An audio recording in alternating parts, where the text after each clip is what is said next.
तो सबसे पहले अमित से जानना चाहेंगे कि अमित, आपका क्या एनालिसिस है, ये जो दिल्ली में जो चुनाव हुए हैं उस पे आप क्या सोचना चाहते हैं? मतलब क्या आपका एनालिसिस कहता है कि क्यों ये जो रिजल्ट्स आए, और आम आदमी पार्टी का आगे भविष्य क्या हो सकता है?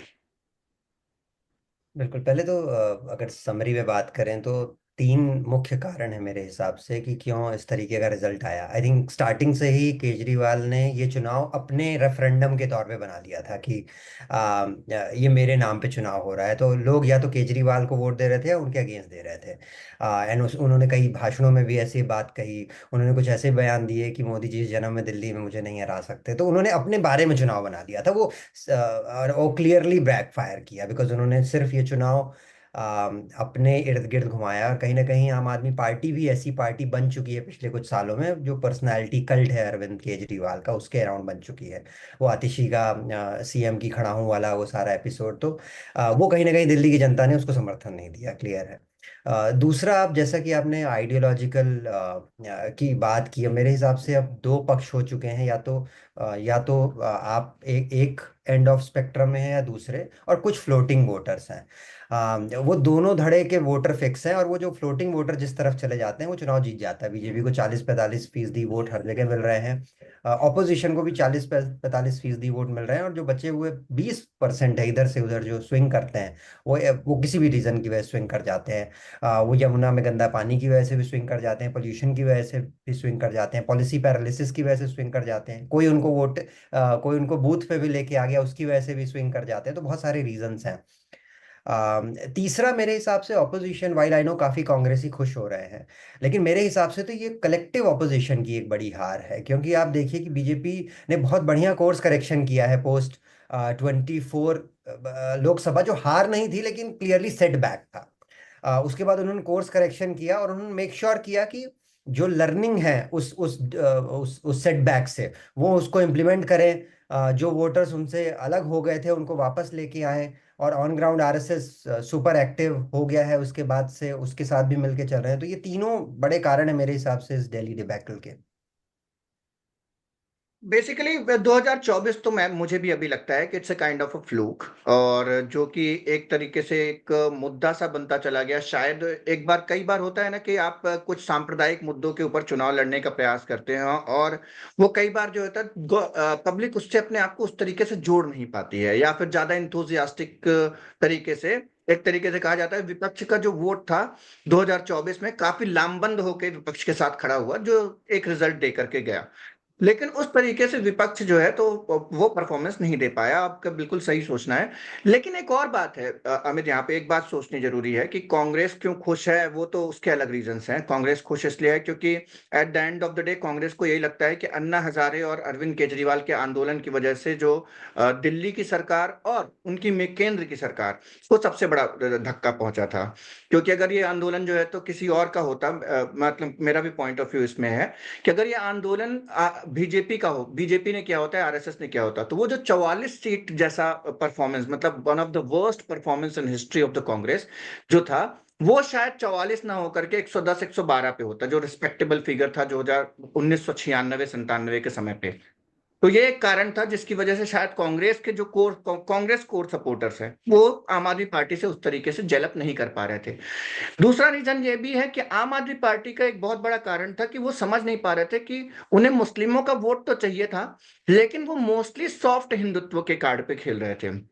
और देखिए, हिंदुत्व एक ऐसा पिच है जिसमें आरएसएस और बीजेपी को हिंदुत्व की आइडियोलॉजी पे कोई एक वोट भी खींच नहीं सकता है। मतलब हिंदुत्व का वोट डिवाइड नहीं होगा। जैसे कहते हैं ना मुस्लिम्स का वोट डिवाइड नहीं होगा, उसी तरीके से हिंदुत्व को मानने वाले लोग हिंदुत्व से डिवाइड नहीं होते हैं। तो बेसिकली वो एक तरीके का वोट बेस बन चुका है, राइट? तो ये मेरा एनालिसिस है। लेकिन आम आदमी पार्टी के हारने में और भी कोई कई सारे कारण हो सकते हैं, जिसमें मैं इन्वॉल्व करता हूं, जैसे कि अरविंद केजरीवाल की जो छवि थी वो खराब हुई, और पार्टी विद द डिफरेंस का। तो इसके बारे में आपका क्या सोचना है?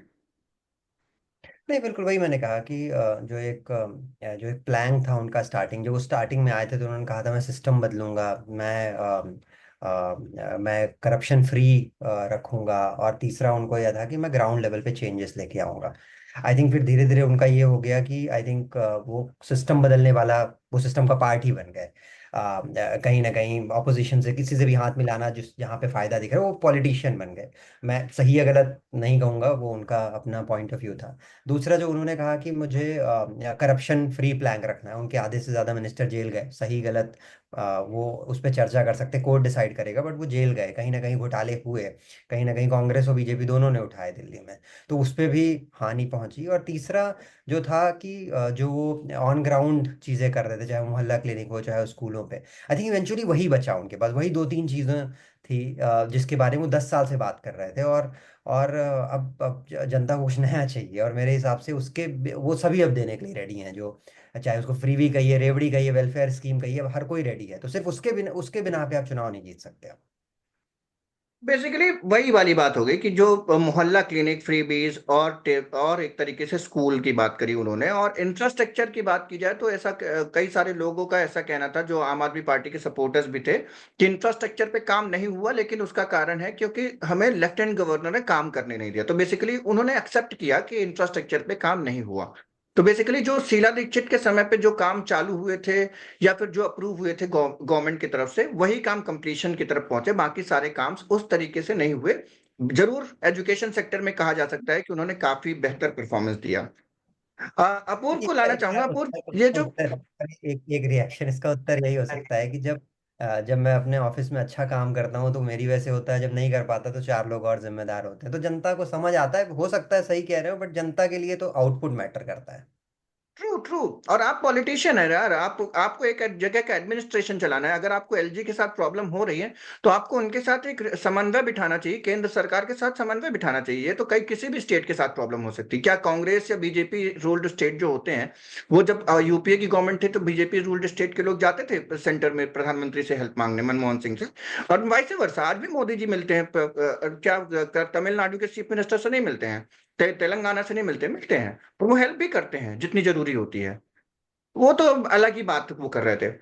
अपूर्व, इस पूरे उसमें मैं आपका एक मतलब, अगर आपका कोई डिफरेंट व्यू है इसमें, क्योंकि मैं जानना चाहूंगा आम आदमी पार्टी के परफॉर्मेंस के ऊपर हम ये राउंड रख रहे हैं, और उनके भविष्य के बारे में, कि आपको क्या लगता है कि आगे जाकर के ये सेटबैक जो मिला है अरविंद केजरीवाल को, खुद की सीट हार जाना, मनीष सिसोदिया जो इस रेवोल्यूशन के पायोनियर माने जा रहे थे एजुकेशन और ये सब के, तो आपको क्या लगता है कि इस सेटबैक से वो वापस आ पाएंगे? और आम आदमी पार्टी की हार का कारण क्या रहा? लोग कांग्रेस को कह रहे हैं कांग्रेस के 6% वोट से कोई फर्क नहीं पड़ने वाला।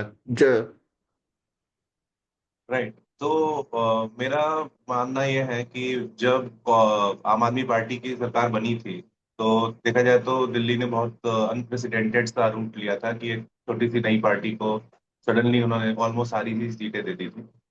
तो कहीं ना कहीं वो था कि ये नए लोग हैं, इनको चांस देना चाहिए। ये ऐसा लग रहा है कि अलग तरह के लोग हैं, ये टिपिकल पॉलिटिशियंस नहीं है, ये तो कुछ अलग ही कर जाएंगे। और आई थिंक मेरी भी उम्मीद थी, जब वो जीते थे तो मुझे लग रहा था यार ये लोग दिखा देंगे कि कैसे सरकार चलाई जाती है। ये जो 70 साल से 75 साल से चल रहा था, ये चेंज होगा। ये लोग मतलब कुछ तो ड्रास्टिक कर जाएंगे। मतलब अगर ये लोग 10 साल रह गए तो ये कभी नहीं हारेंगे। ये लोग दिखा देंगे कि आप क्या गड़बड़ कर रहे हो, कितना ज्यादा आप करप्शन के थ्रू पैसे बर्बाद कर रहे हो, और एकदम दिल्ली को लंदन बना देंगे। पर और शुरू के 5 साल में हुआ भी वही कि स्कूल्स बेटर दिखने लगे, इंफ्रा अच्छा होने लगा, और लोगों को लगा यार अच्छी चॉइस थी, फिर से इनको ही देते हैं। फिर अगले 5 साल में ऐसा लगा कि जो हमने एक दो पॉइंट डिस्कस किए कि आम आदमी पार्टी ने बोला कि अभी यार क्या है, अपने को बड़ी पार्टी बनना है, दिल्ली के बाहर जाना है, और उसके लिए थोड़ी चीजें करनी पड़ेगी। जैसे सॉफ्ट हिंदुत्व बोला, तो एक मार्केटिंग में कंसेप्ट होता है पॉइंट ऑफ पैरिटी और पॉइंट ऑफ डिफरेंस।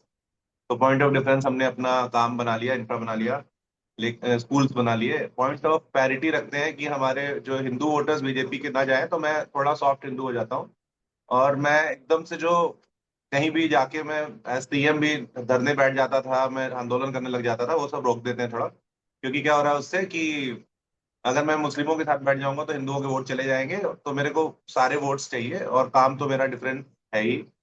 और चलो बाकी जगह एक्सपैंड करते हैं, ये करते हैं वो करते हैं, करते करते ये हुआ कि आज की डेट में हम आम आदमी पार्टी को भी एक और नई पॉलिटिकल पार्टी की तरह देखते हैं। हम इनको कोई रिवोल्यूशनरी और उनको कोई एक्स्ट्रा ऑर्डिनरी लोग नहीं देखते हैं। तो